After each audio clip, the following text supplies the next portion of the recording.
Today, we tell the story of how one woman, the Rose of Long Island's charm, wit, and persistence enchanted the entire political body and helped forge the destiny of the United States forever. This is the story of Julia Tyler, First Lady of the United States. Born on May 4th, 1820, she was the daughter of New York State Senator David Gardiner and Juliana McLachlan, belonging to one of the wealthiest and influential families in the state.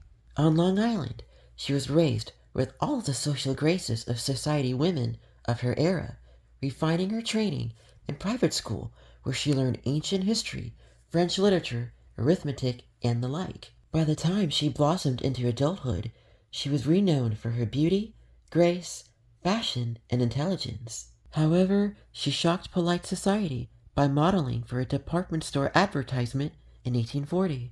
To flee the scandal, her family embarked on a grand European tour for their daughter, but this moment earned her the nickname, the Rose of Long Island. On her tour, she observed European pageantry and met royalty and nobles, some of whom became her suitors. Her father's connections to the American Attorney General and the American Ambassador to France allowed her to be presented to the court of King Louis Philippe I of France.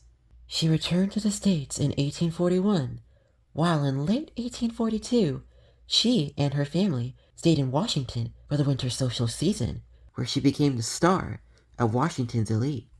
There in the capital, her beauty and charm attracted many powerful suitors and admirers. Among her admirers, the recently widowed President John Tyler himself. The president was smitten by her, and he proposed to her at a White House masquerade ball in 1843. Initially refusing, they later expressed their feelings for each other. Their relationship and large age gap was the subject of gossip, alongside drawing concern from Julia's parents.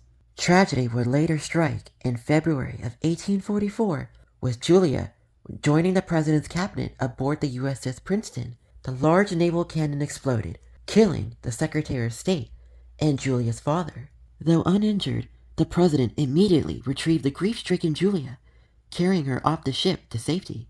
This tragedy brought them even closer. After I lost my father, Julia would say, I felt differently towards the president. He seems to fill the place and to be more agreeable in every way than any younger man ever was or could ever be. John and Julia were married on June 26, 1844. This was the first time that an incumbent president married, and Julia had only 8 months left until the president's term was up. Nevertheless, Julia's reign in the White House had everlasting results. Drawing inspiration from previous First Ladies such as Dolly Madison, Julia sought to elevate the image and prestige of the United States and her role as White House hostess. Julia dazzled Washington's political elite, entertaining in the style of European courts, and dressed lavishly in the most sumptuous gowns.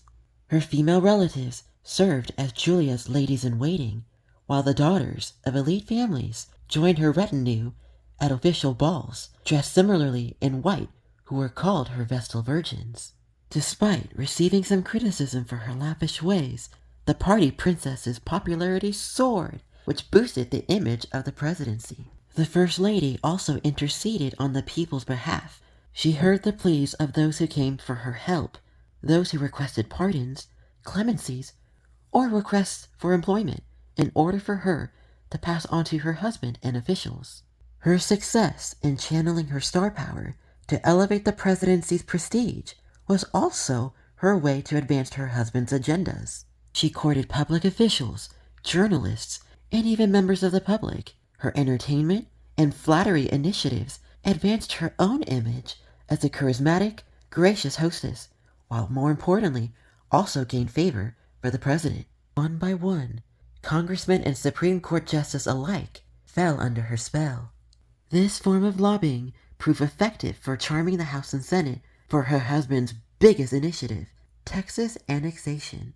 The First Lady was present at the congressional debates on the issue. She helped send copies of her husband's Texas proposal for a joint resolution annexation. And yet, Despite differing government factions who worked to kill her husband's annexation proposal, Julia triumphed.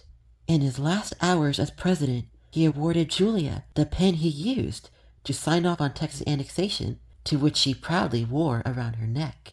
The city of Tyler, Texas is named in honor of President Tyler. Julia's efforts to beautify and nurture her image, surroundings, personal and political relationships served her well to foster the political environment of her time.